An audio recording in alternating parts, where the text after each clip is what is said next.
intro, it said radical empowerment method. Tell us Yeah. what that is.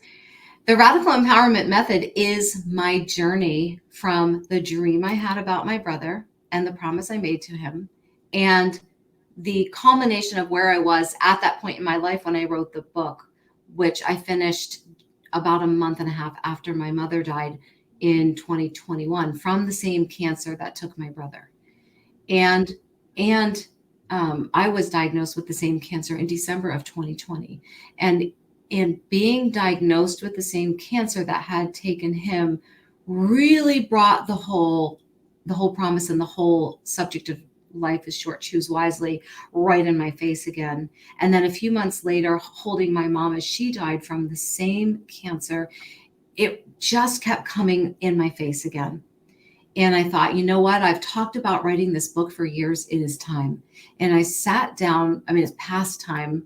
I just kept putting it off, thinking, who am I to write a book? That kind of thing.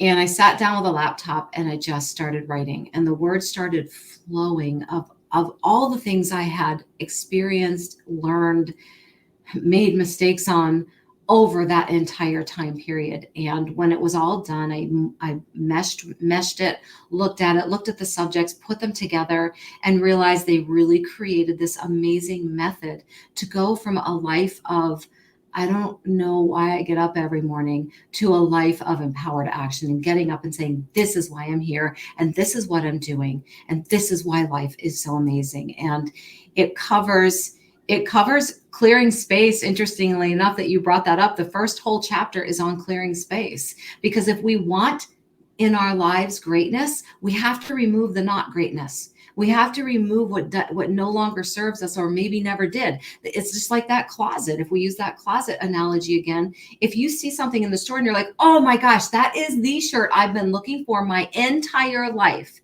and you buy it and you come home and you stand in your closet and you're like, I have nowhere to hang this. I have no empty hangers. I have no space. You're in the closet with your elbow going, I'm going to get this all the way. I'm going to squeeze this right in. We have to do that with our mental space as well as our physical space if we want to live a radically empowered life. It's where we start.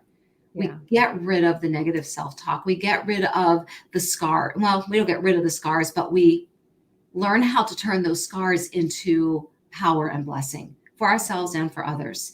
We clear that emotional space to allow room for the greatness. We clear our physical space so that we can move forward with freedom.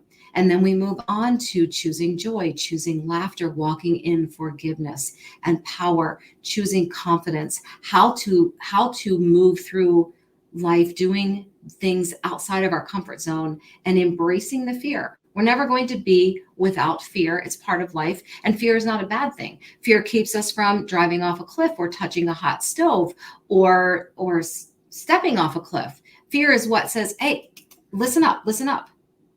But very often fear will say, listen up, don't step out of your comfort zone. It's scary over there. And it's okay to say to fear, I hear you, but now you need to get in the back seat, because that thing outside of my comfort zone is the very thing that's going to grow me, and I'm doing it. I'm going to do it. And that's what the radical empowerment method is all about. It's a book. I turned it into an online program. I work with it one-on-one with clients. I work with it in corporations. It is a journey, and some of the parts of the journey, especially the forgiveness part, can be a real challenge for a lot of people. But on the other side of forgiveness is your own freedom. And that's what we work on together. Wow. That is awesome.